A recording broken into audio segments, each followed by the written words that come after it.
Bismillahirrahmanirrahim.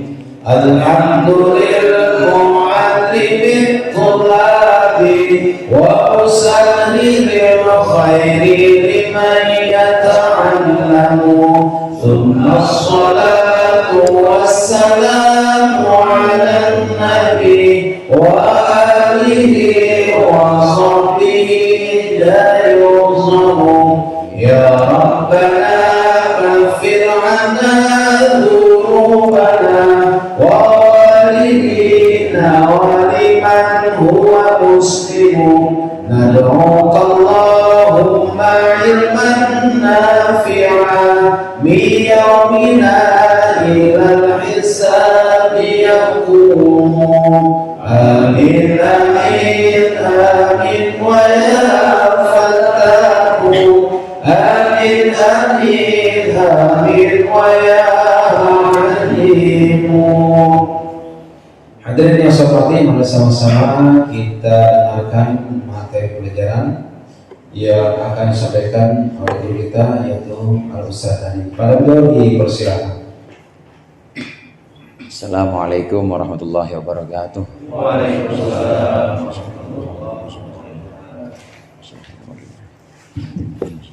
Al-Fatihah. Bismillahirrahmanirrahim. Maliki yaumiddin. Iyyaka na'budu wa iyyaka nasta'in. Ihdinas siratal mustaqim. Shiratal ladzina an'amta 'alaihim ghairil maghdubi 'alaihim waladdallin. Amin. Bismillahirrahmanirrahim. Alhamdulillahilladzi hadana li hadza wa ma kunna linahtadiya laula an hadanallah. Asyhadu an la ilaha illallah wahdahu la syarika lah. Asyhadu anna Muhammadan abduhu wa rasuluh.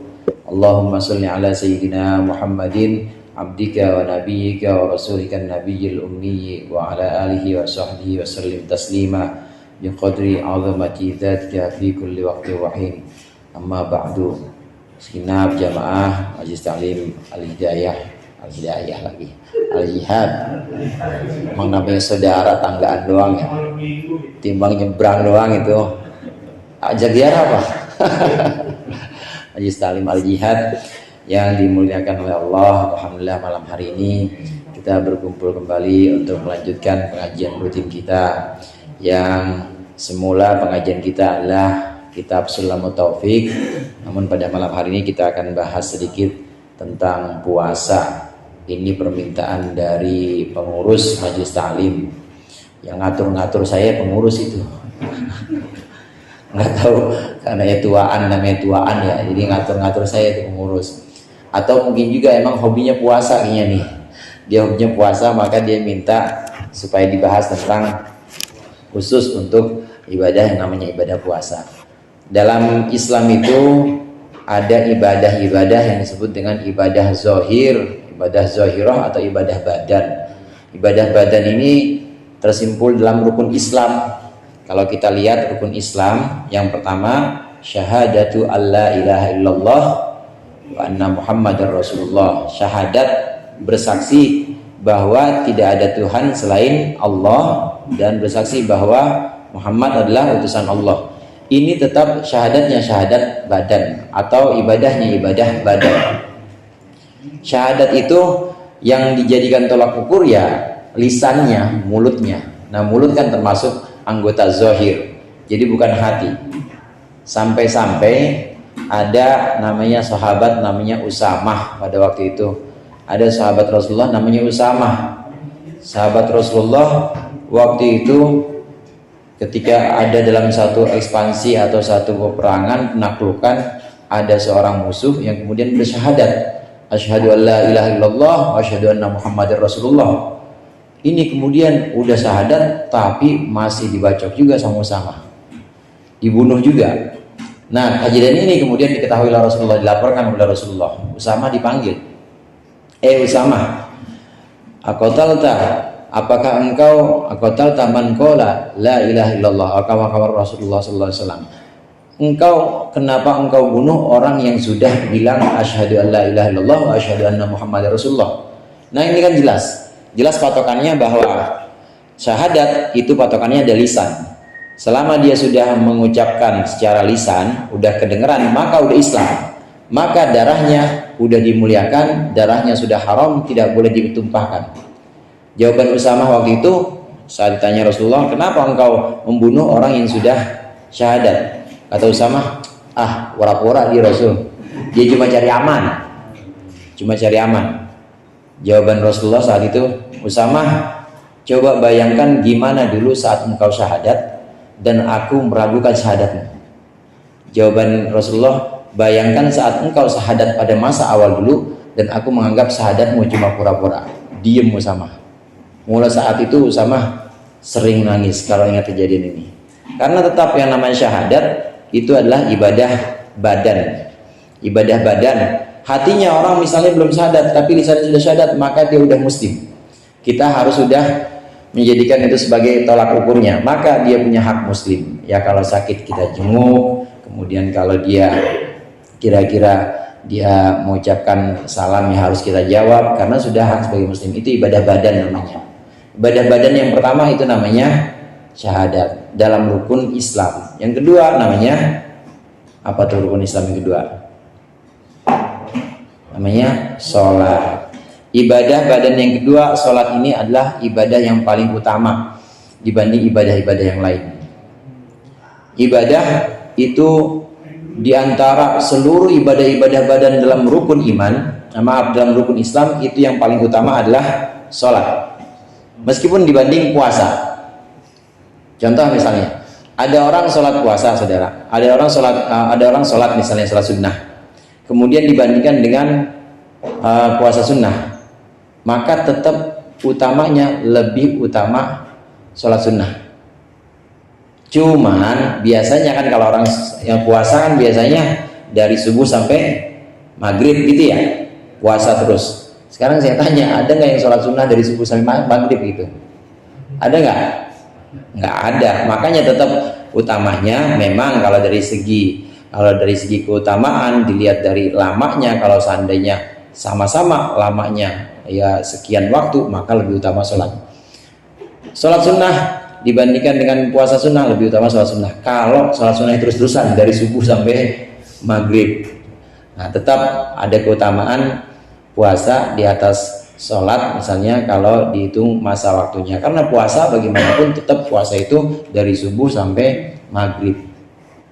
Ibadah yang paling utama tetap sholat, tapi dalam kondisi tertentu kalau diukur lamanya waktu, diukur lamanya kita ibadah, ya tetap puasa itu memiliki keutamaan tersendiri karena dia memang terus dilakukan puasa. Hadirin jamaah rahimakumullah, puasa ini Allah syariatkan pada tahun kedua Hijriah. Tahun kedua Hijriah artinya tahun setelah Rasulullah masuk 2 tahun di Madinah. Jadi di Makkah Rasulullah belum puasa Ramadan yang dimaksud. Maka turun ayat pada bulan Sya'ban itu, turun ayat ya ayyuhalladzina amanu kutiba alaikumusyamu kama kutiba alal ladzina min qablikum la'allakum tattaqun. Itu turunnya bulan Sya'ban. Tahunnya tahun 2 Hijriah. Nabi setahun di Madinah belum puasa karena belum ada kewajiban. Kemudian masuk ke tahun kedua di bulan Sya'ban turun ayat ini, yaitu kewajiban berpuasa Ramadan. Sebelum ada kewajiban puasa Ramadan, Nabi di Madinah itu puasa, namanya puasa Asyura, yang sampai sekarang kita kenal juga sunnah puasa Asyura. Karena sampai di Madinah ada orang-orang Yahudi yang kemudian melaksanakan tradisinya, yaitu puasa Asyura. Saat itu dikabarkan bahwa mereka puasa Asyura karena meyakini bahwa Asyura itu adalah hari di mana diselamatkannya Nabi Musa pada waktu itu dari Fir'aun, yaitu 10 Asyura. Asyura itu dari kata asyaratun nil. Asyaratun berapa til? 10. Asyaratun Asyura artinya hari ke 10. Maksudnya 10 Muharram. Mereka puasa orang-orang Yahudi di bulan Muharram, yaitu tanggal 10 puasa Asyura. Nabi kemudian puasa juga. Kata Nabi, kata Rasulullah, nahnu ahaqqu bi Musa. Kita semua ini lebih berhak untuk memiliki Nabi Musa atau mengikuti tradisi Nabi Musa karena memang sama agamanya. Artinya agama sama-sama agama Allah, sama-sama agama tauhid, dan Nabi Musa itu juga Nabiullah. Nabi Musa itu juga saudaranya Nabi Muhammad sallallahu alaihi wasallam. Maka Nabi Muhammad puasa Asyura sebelum diwajibkan Ramadan. Nah, setelah diwajibkan Ramadan, maka Rasulullah menjadikan puasa Asyura sebagai puasa sunnah sampai sekarang. Puasa sunnah yang jaminannya siapa yang puasa Asyura maka akan Allah hapuskan dosanya selama 1 tahun. Itu puasa Asyura. Dan ada banyak lagi puasa-puasa sunnah. Hadirin jamaah rahimakumullah, puasa sunnah yang kita kenal itu Asyura misalnya, kemudian Senin Kamis, ya apalagi tuh puasa Syawal, tanggal 2 puasa Daud. Ada lagi nggak? Puasa tengah bulan atau yang disebut dengan Ayyamul Bid, hari terang bulan. Terus apa lagi? Puasa apaan? Nah, banyak puasa-puasa sunnah itu.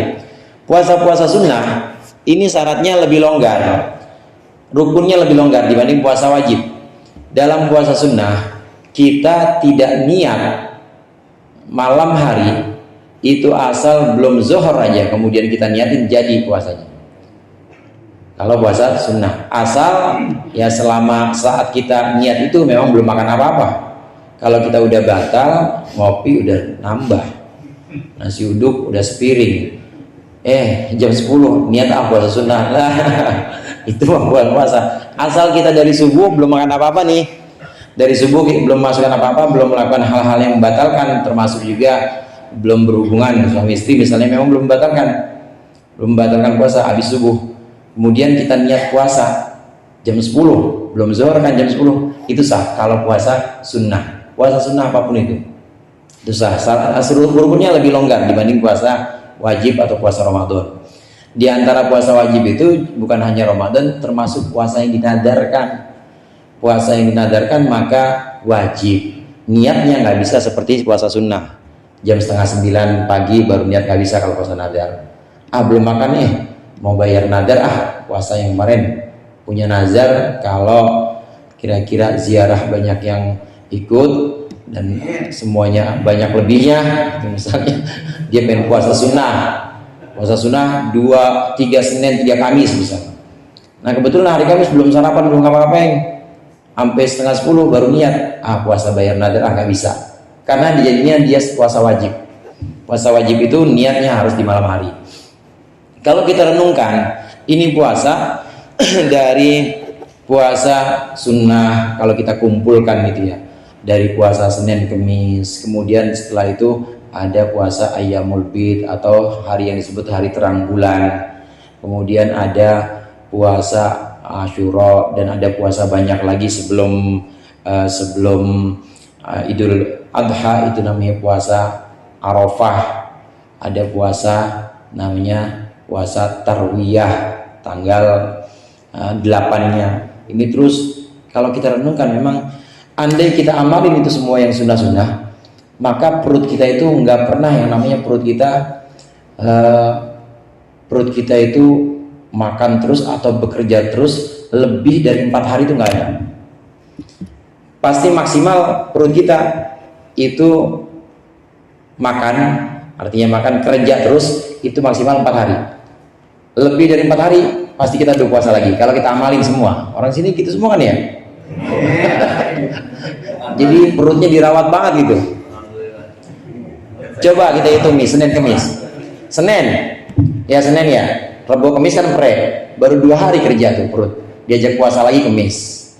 Kemudian habis Kemis puasa, Jumat, Sabtu, Minggu, 3 hari cuma kerja. Diajak puasa lagi Senin. Terus, jadi ada istilahnya di servis itu perut. Jadi diperhatiin terus. Diperhatiin terus itu perut. Maksimal itu paling banyak kita makan terus, nggak istirahat perut, itu ketika Idul Adha. Itu 4 hari doang. 10 Dzulhijjah, hari tambah hari tasyrik 3. 10 Dzulhijjah, 11, 12, 13. 14 udah disunahin puasa lagi. Namanya habis makan kambing, ya perut melebek semuanya itu, jeroan-jeroan, maka disunahkan puasa lagi. Dari sini hikmahnya bisa kita ambil bahwa memang kalau ditinjau dari segi kesehatan, memang ada kalanya waktu kita itu kita berikan waktu untuk perut supaya perut kita ini istirahat dari pekerjaannya atau istirahat dari makanan-makanan yang bahkan mungkin bisa mengganggu perut. Yang minimal itu ya paling enggak 2, ya minimal 2 atau 3 hari. 2 atau 3 hari makan, besoknya aja puasa lagi. Kita lihat dari siklus itu tadi, Senin, Rabu, Kamis, Senin, Selasa, Rabu itu makan, kemudian Kamis sudah diajak puasa lagi. Karena dengan begitu itu terpelihara. Karena sumber semua penyakit, hadirin, itu dari makanan ternyata, bukan dari rokok. Ya, rokok mah kopi jangan disalahin. Dari makanan bagus, di makanan.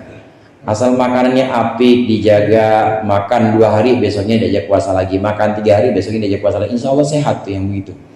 Selain itu sama pikiran, nah pikiran ini kita latih husnuzon, kita latih husnuzon kepada Allah, bahwa Allah itu maha murah, bahwa Allah itu maha kaya. Udah, kita jangan mikirin jodoh saya bahkan orang mana, gak usah dipikirin. Nanti kalau udah waktunya datang kalau udah waktunya datang Masan.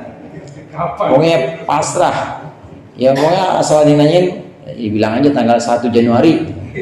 Bilang aja gitu. Tahunnya tahu tahunnya sebelum saya sebut.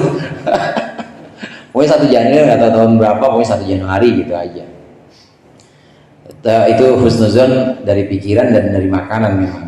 Nah, puasa-puasa sunnah ini kalau kita amalkan, yang tadi saya sebutkan, itu hikmahnya antara lain ini menjaga perut kita agar jangan terlalu banyak bekerja dan jangan terlalu banyak masuk makanan-makanan dalam waktu yang lama. Paling lama itu tadi, paling lama ketika Idul Adha 10 makan itu emang haram, nggak boleh puasa. 10, 11, 12, 13 nih 4 hari nih. 4 hari ini memang harus buka, 4 hari ini memang harus makan, nggak boleh puasa. Ada hari-hari memang diharamkan berpuasa, diantaranya tadi Ayyamut Tasyrik dan Idul Adha atau Yaumun Nahr, hari penyembelihan kurban dilarang. Kemudian yang haram berpuasa juga yaitu Idul Fitri, haram berpuasa. Ada juga hari-hari yang bukan harinya yang diharamkan, tapi cara puasanya yang disebut dengan puasa wisol. Wisol itu puasa ngebleng, pati geni, nggak boleh Bang Abad. Jadi puasanya ngebleng, ya dia maghrib kagak buka, terus lanjut sampai kapan? Sampai subuh. Nggak boleh makan, nggak boleh minum, nggak boleh tidur, nggak boleh ada pakai atap, jalan aja. Itu yang begitu namanya puasa wisol. Yang haram bukan meleknya, yang haram ini wisolnya. Jadi nggak buka, benar-benar nggak batalin, itu nggak boleh. Itu yang diharamkan cara puasanya. Nah, di antara puasa-puasa itu ada yang haram karena memang Allah tentukan hari-harinya nggak boleh, ada yang karena caranya yaitu puasa wisol ini haram, nggak boleh, harus ada haknya perut, haknya badan kita untuk diberikan iftar atau bukaan. Nah, hadirin jamaah rahimakumullah, sekarang kita ke puasa Ramadan. Ramadan ini puasa yang Allah wajibkan tadi di bulan Sya'ban tahun kedua Hijriah.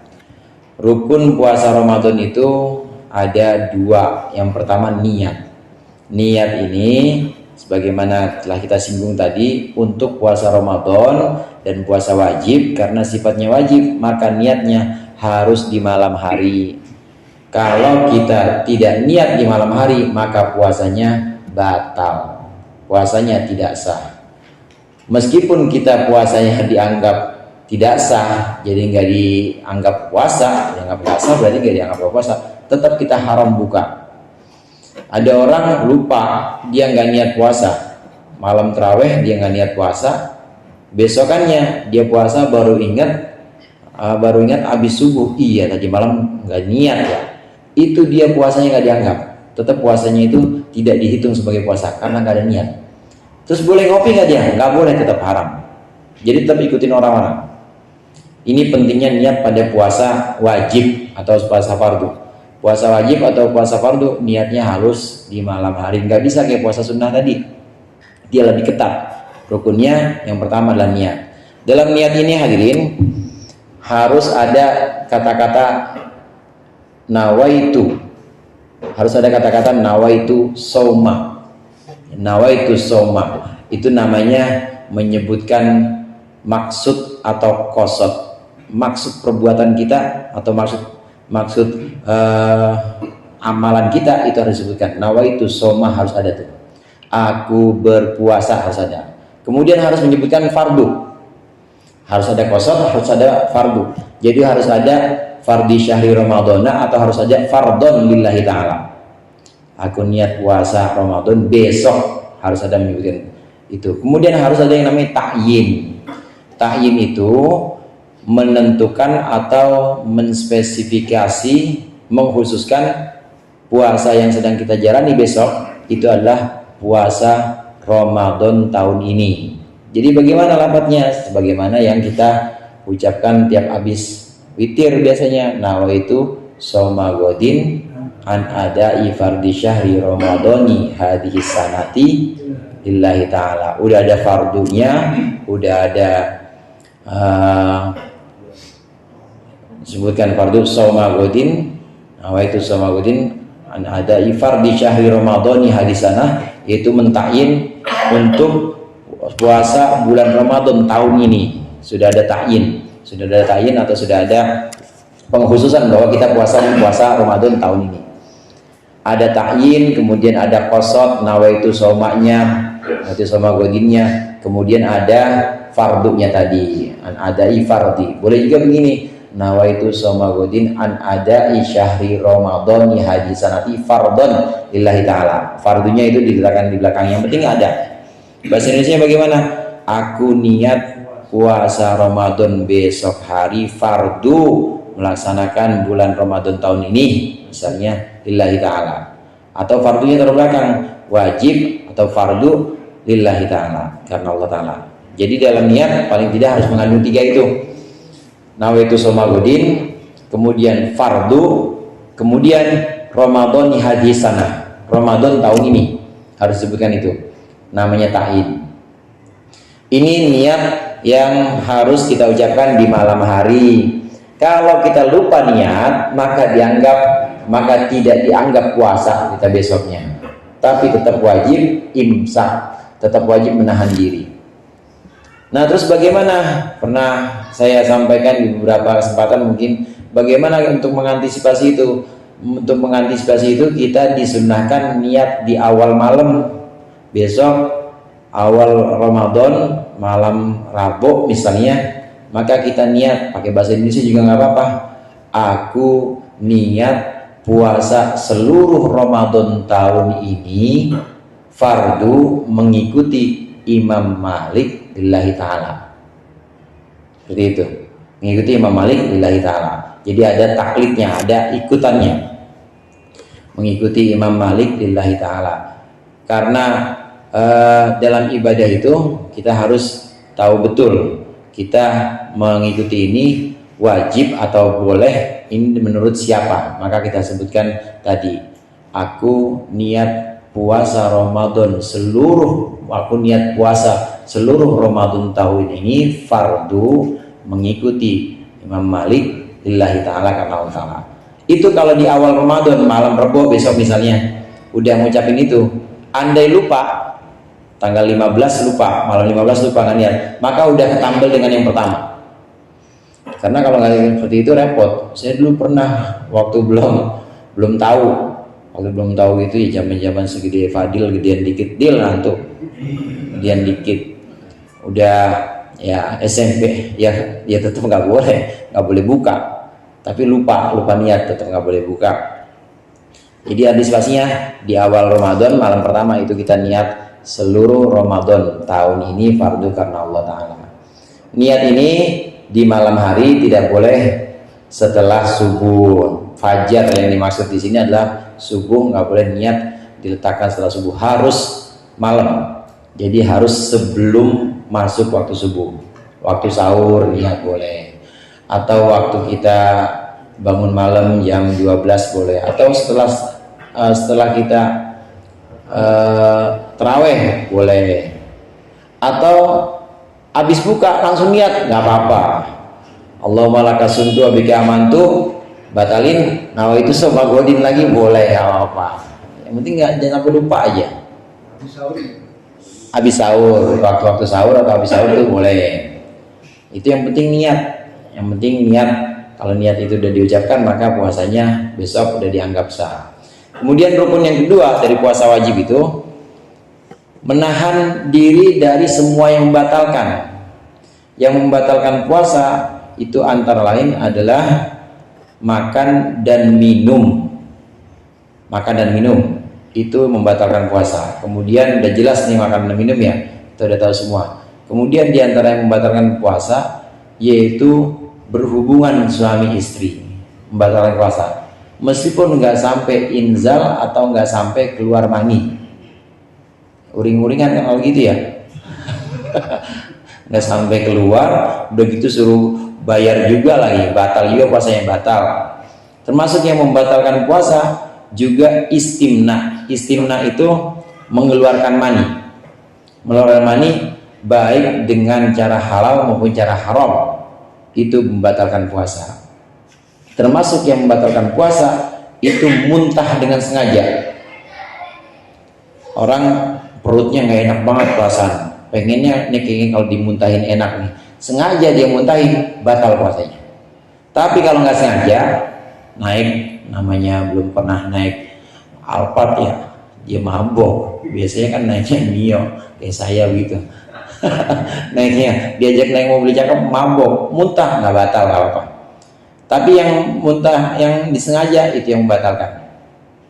Disengaja muntah itu membatalkan puasa. Terus termasuk yang membatalkan puasa itu adalah masuknya segala sesuatu yang sifatnya duniawi. Nih sifatnya duniawi perlu batasan nanti. Segala sesuatu yang bersifat duniawi masuk ke dalam rongga dalam tubuh kita. Yang sifat rongga itu jauh istilahnya. Yang sifat rongga itu punya terusan ke perut, punya terusan perut. Nah, para ulama fikih menganggap beberapa rongga yang bisa membatalkan puasa itu adalah kuping.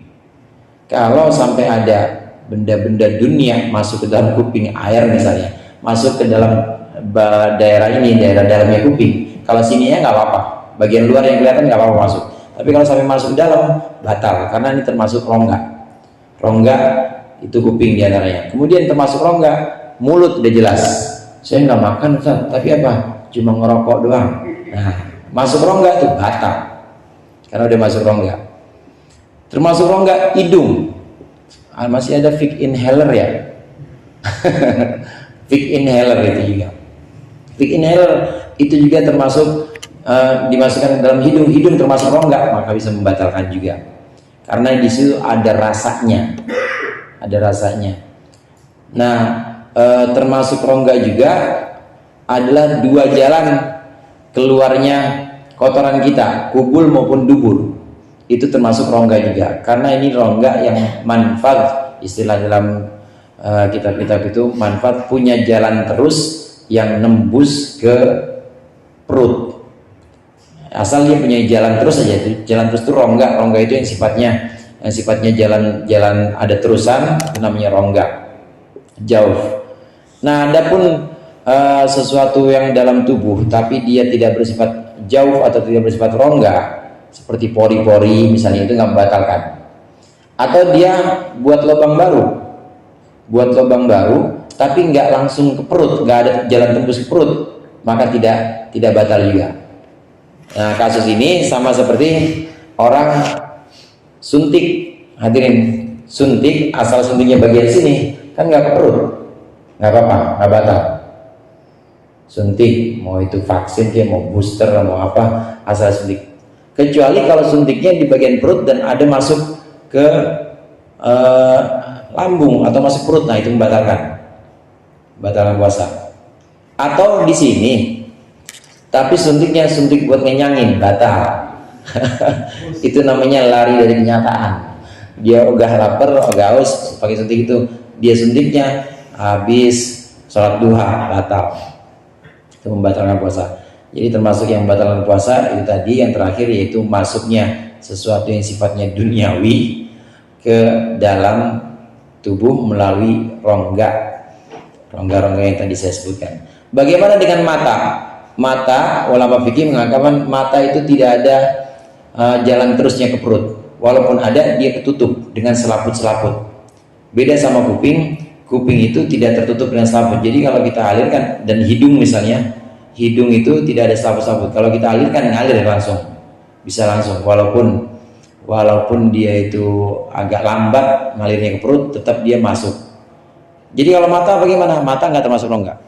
Kalau kita pakai obat tetes atau obat tetes mata, nah kemudian ada yang masuk, maka itu tidak membatalkan karena udah melalui selaput-selaput yang tidak bisa lagi disebut sebagai rongga. Ulama fikih mengatakan itu. Walaupun memang ada perbedaan. Kalau menurut atibba atau para dokter mengatakan bahwa justru mata itu rongga karena ada jalan langsung ke perut. Kuping enggak. Nah, tapi kita ikut ulama fikih. Ulama fikih itu mengatakan mata itu tidak termasuk. Kenapa demikian ya? Karena Rasulullah itu juga memakai celak. Tahu celak ya? Sipat. Ya, para sahabat pakai sipat juga. Dan kalau ada rasa-rasa, ada yang ketelan, nggak apa-apa, nggak batal. Mata itu nggak apa-apa. Yang justru membatalkan itu kalau kuping. Kalau hidung mah jelas kan ya, kalau hidung jelas.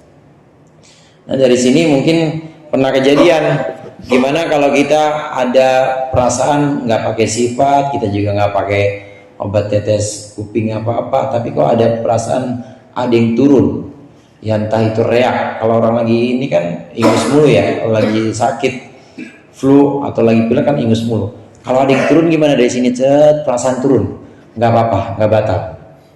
Kalau dia langsung turun dari sini, dari kepala kemudian turun perasaan di sini sampai kenyang reak, ini sedot mulu, jorok banget itu nggak batal. Kecuali kalau udah kelihatan sama kita, maksudnya kelihatan sudah ada di batas zahir, ini sudah ada di mulut, nah sengaja kita telan, batal itu. Nah kalau kalau hanya dari tenggorokan saja kelihatan yang mengalir, maka ini tidak membatalkan. Hadirin jamaah rahimakumullah, tadi saya katakan masuknya sesuatu yang sifatnya duniawi. Jadi sesuatu yang sifatnya bukan dunia, yang sifatnya ukhrawi itu nggak membatalkan. Contohnya bagaimana? Contohnya ada orang diberi makanan, tapi makanannya itu bukan makanan dunia. Makanan dari mana? Dari sorga. Nggak batal itu. Ini ada beberapa aulia atau kasih Allah yang kelihatannya dari sisi zahir dia nggak puasa. Cuma memang makanannya bukan makanan dunia, tapi makanan dari apa? Makanan dari Allah. Nah ini orang-orang khusus. Jangan tiru-tiru yang begini kalau bukan makamnya. Jangan tiru-tiru terus besok belok ke warteg gitu, makanan surga ini bukan makanan dunia, nggak boleh. Karena itu tingkatan wali-wali. Mungkin saudara-saudara lain pernah dengar bahwa ada wali A nggak puasa gitu, kelihatannya dia makan, emang itu bukan makanan dunia, dan itu nggak membatalkan. Ini batasan yang antara lain saya ambil dari kitab Nailul Muna, yaitu syarahnya Safinatul Najah. Jadi di sini yang perlu kita perhatikan lagi, hal-hal yang membatalkan puasa menurut ukuran fikih, menurut ukuran syariat, itu perlu kita jaga supaya puasa kita itu sempurna secara syar'i atau secara fikih. Kalau kita sempurna secara fikih, secara syariat, maka ibadah puasa kita sah. Apakah diterima oleh Allah? Belum tentu. Jadi sah itu belum tentu terima. Ada dua hal yang berbeda di sini. Ada sah, ada qabul. Qabul itu artinya diterima. Qabul kan begitu ya, maksudnya diterima. Apakah ibadah kita sah kalau udah syarat rukunnya terpenuhi? Sah. Apakah diterima oleh Allah? Belum tentu. Ukuran ibadah bisa diterima itu kalau tujuan ibadah itu terlaksana. Di antara tujuan puasa itu adalah la'allakum tattaqun, yaitu agar kita menjadi orang bertakwa.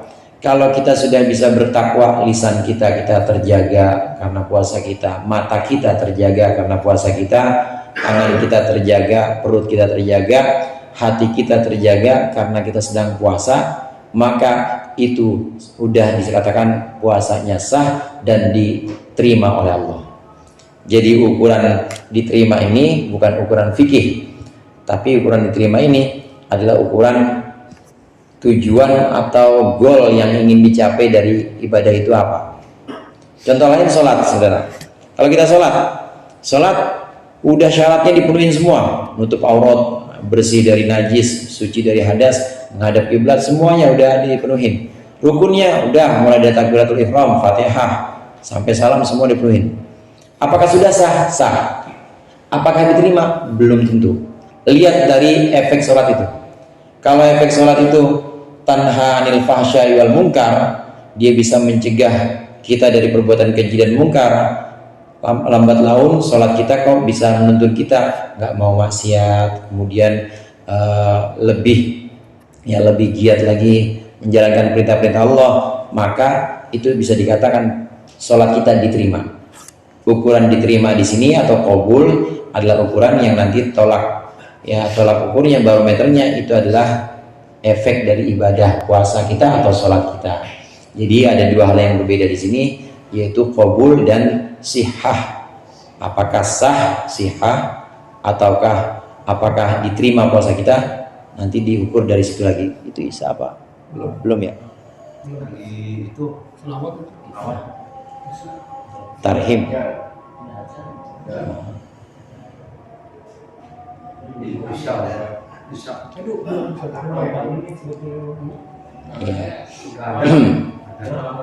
Nah, yang jelas supaya puasa kita sah dan juga terkabul, maka lebih dari syarat dan rukun itu kita harus sempurnakan lagi dengan sunnah-sunnahnya puasa. Apa itu sunnahnya puasa? Antara lain yang menjaga dari omongan yang tidak perlu, apalagi omongan haram, ngomongin tetangga, ghibah misalnya.